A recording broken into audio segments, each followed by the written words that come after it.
আমাদের গ্রামে শিক্ষার আলো অত্যন্ত কম। আমি চাই সংগঠনের মাধ্যমে তারা সুশিক্ষিত হবে, ভালো কিছু জ্ঞান অর্জন করবে। যে এলাকায় স্কুল প্রতিষ্ঠিত হবে, যে এলাকায় সংগঠন প্রতিষ্ঠিত হবে, সে এলাকা উন্নত স্তরে তারা যেতে পারবে। আমরা এখানে লাইব্রেরির কথা বলেছি, এটাতে আমি একমত পোষণ করি। বিভিন্ন খেলাধুলার সামগ্রীর কথা বলেছেন, এটাতে আমার মতে অত্যন্ত ভালো হবে।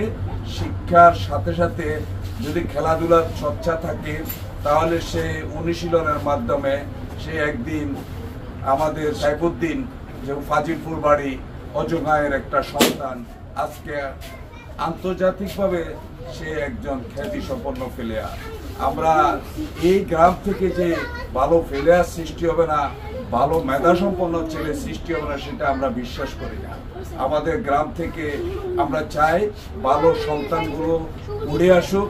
যারা একটু অসুবিধায় আছে, আমরা তাদের একটা লিস্ট তৈরি করা উচিত, কেন তারা পড়ালেখা করতে পারছে না। আমরা যদি তাদেরকে সহযোগিতা করি, অবশ্যই তারা যাতে উচ্চশিক্ষায় শিক্ষিত হতে পারেন, লেখাপড়া ছেড়ে না দেন, সেই ব্যবস্থাপনা করার জন্য আমি সংগঠনে যারা দায়িত্বে আছেন, যারা উপদেষ্টা মণ্ডলীর দায়িত্বে আছেন, যারা বিভিন্ন কর্মকর্তা আছেন, তাদের দৃষ্টি আকর্ষণ করছি। আমাদের পরবর্তী যারা জেনারেশন আছে, আমাদের কচিকাছা যারা ছেলে মেয়েরা আছে, এরাই কিন্তু এটা যাতে হাল ধরতে পারে, তাদেরকে এই পদ্ধতিটা শিখাতে হবে। আর একটা কথা হলো, এখানে একতা, সততা, একনিষ্ঠতা, ন্যায়নিষ্ঠতা এবং ঐক্যতা একান্ত প্রয়োজন। সেখানে ডিসিপ্লিনের দরকার। শৃঙ্খলা ছাড়া পৃথিবীতে কিছুই নাই। শৃঙ্খলা জাতিকে একটা নির্দিষ্ট টার্গেটে নিয়ে যেতে পারে। এই সংগঠনের উত্তরোত্তর সমৃদ্ধি কামনা করছি। এখানে খেলাধুলার যত সরঞ্জাম আমার স্পোর্টিং ক্লাবের সেক্রেটারি আছে, ওনার সাথে যোগাযোগ করবেন, সর্বত্র সহযোগিতা থাকবে। অজরে গ্রাম, ছোট্ট গ্রাম, এখানে অনেক প্রতিভাবান আছে, এগুলা দেখতেছে একেবারে কুচি কাঁচা। এগুলো আসলে আগামী দিনে দেশ ও জাতির নেতৃত্ব দিবে, সমাজের নেতৃত্ব দিবে।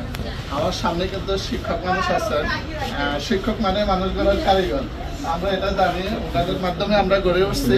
কিন্তু আগামীতেও এরা গড়ে উঠবে, এটা আশা করে। এরা সমাজের নেতৃত্ব দিবে, জেলার নেতৃত্ব দিবে, দেশের নেতৃত্ব দিবে এবং ক্লাবের নেতৃত্ব দিবে। কিন্তু তাদেরকে আমরা সম্মিলিতভাবে গড়ে তুলতে হবে। পড়ালেখা, আচার ব্যবহারে, খেলাধুলা, শুধু খেলাধুলার ভিতরে সীমাবদ্ধ থাকতে হবে না। সমাজের যত ভালো কাজ আছে, সকল কাজে তাদেরকে সংযুক্ত করতে হবে। আর বিশেষ করে পড়ালেখা মনোযোগ দিতে হবে। ছোটদেরকে স্নেহ করতে হবে, বড়দেরকে শ্রদ্ধার সহিত গড়ে উঠতে হবে।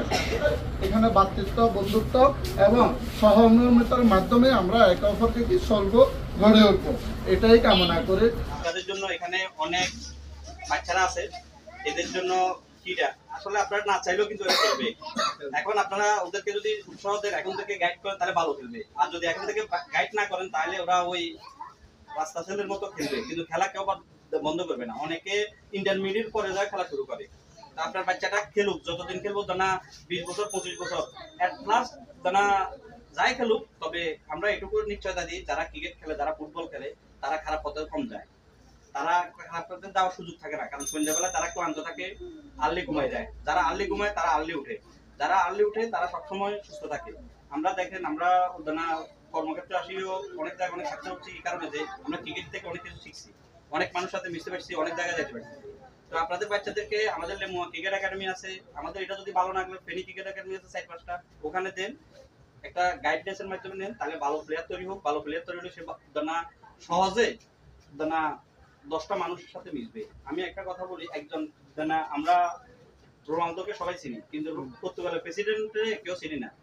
উল্টা রোনালদো দিয়ে পর্তুগালকে চিনি। আমি ন্যাশনাল পর্যায়ে উদাহরণ দিচ্ছি, আমাদের ন্যাশনাল প্রতিভাগুলো এখান থেকে যায়। আমাদের খেলাধুলার পক্ষ থেকে পূর্ণাঙ্গ সহযোগিতা দেবো। আপনারা টিম করেন, প্লেয়ার শর্ট প্লেয়ার দেবো। আর আপনাদের এখানে টুর্নামেন্ট করেন, আমরা আসি, নিজেরা থাকি সবসময়।